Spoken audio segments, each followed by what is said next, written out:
So we're continuing to talk about the afflictions, and today I'll talk a bit about attachment and anger and how those two are connected.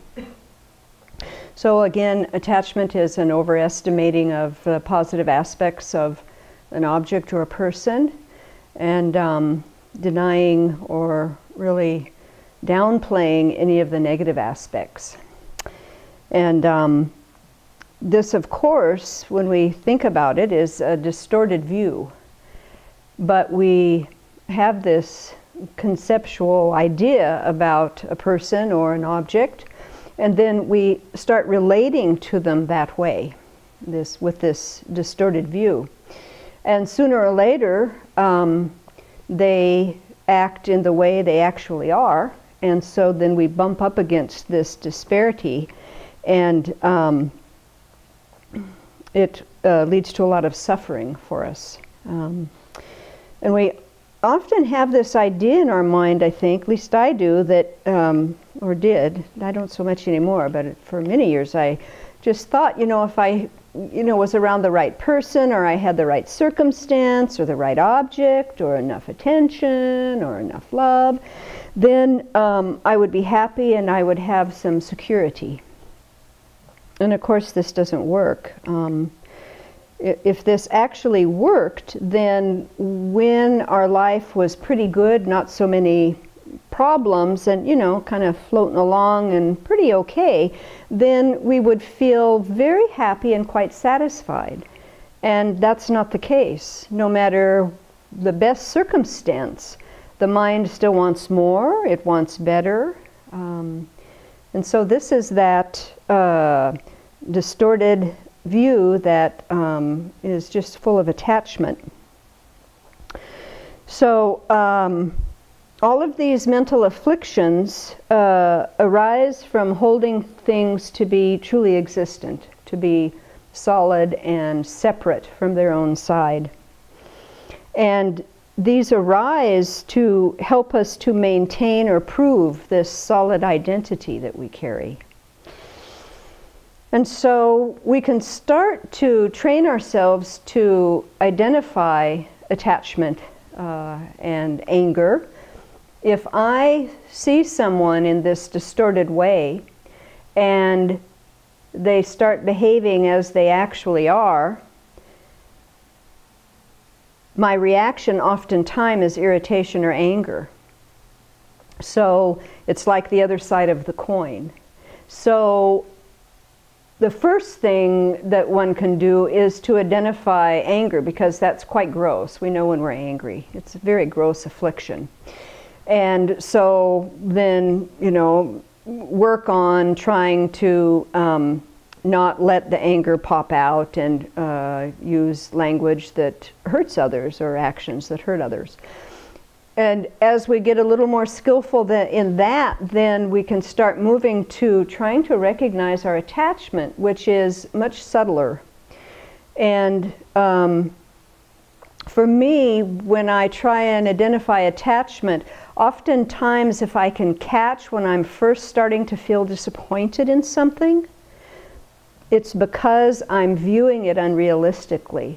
And so I can, back up a little bit and maybe not, go through the whole sequence. And then a subtler, even subtler identification is any time that the mind feels disturbed, when I've lost my peace of mind, most generally it is because attachment is in the mind.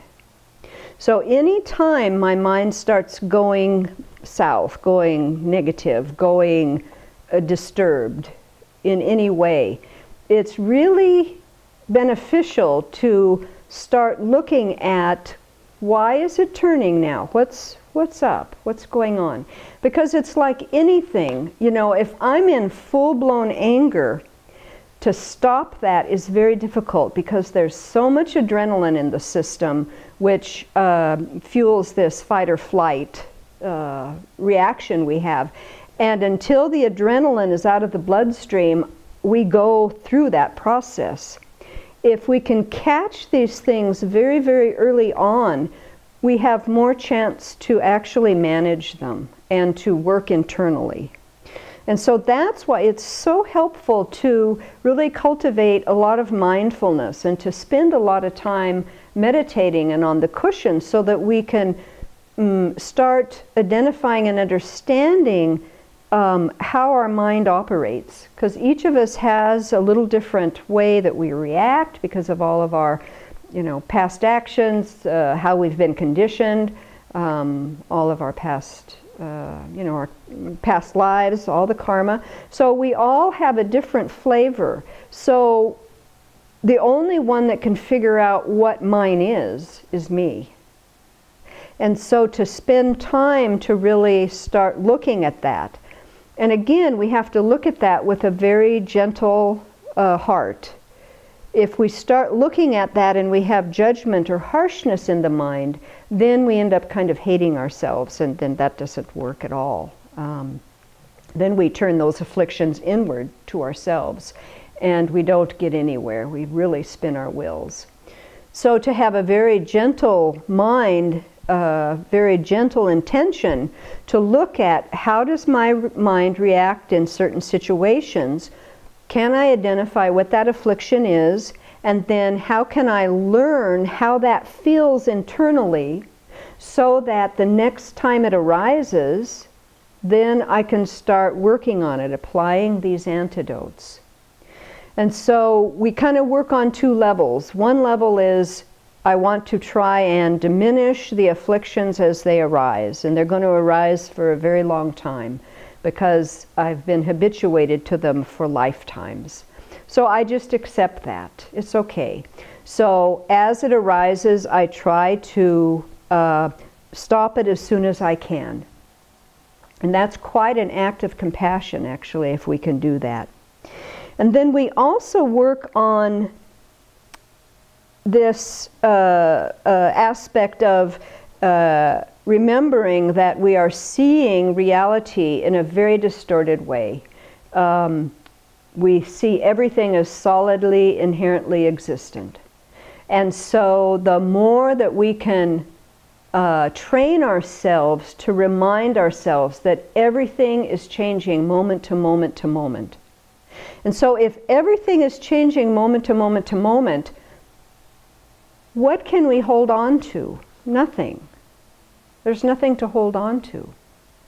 There is no identity. There is no me in here to hold on to. There's no something out there to hold on to. And so we really try to habituate our minds to that notion. And since there's really nothing to hold on to, then what do? Well, we kind of put ourselves in a safe direction. And what is that? Well, that's taking refuge. We take refuge in the Buddha, Dharma, and Sangha. That is something that I can really hold on to and keep my attention towards.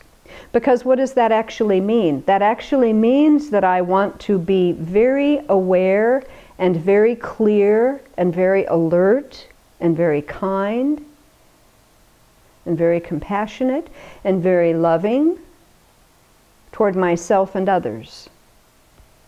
That's a safe direction. So we keep practicing this over and over and over again.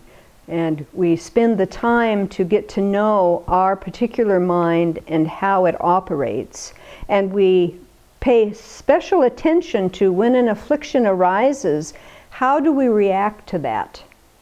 If I get angry or frustrated or jealous or whatever, when I notice that in myself, then how am I reacting to that? If you don't know the answer to that, then it's really important and helpful to identify what that is, because that oftentimes is a big hindrance. Because if we hate ourselves when we are having these afflictions, there's no way that we can work on any of them. It just stops. So this whole idea about self-acceptance, so that we can start identifying what goes on in here. And that's why many of the meditations that we do in the Lam Rim are so helpful. You know, we are all in the same boat. I want to be happy and not suffer, and everybody else here, same. Everyone everywhere, same. Every being, every living being everywhere, same.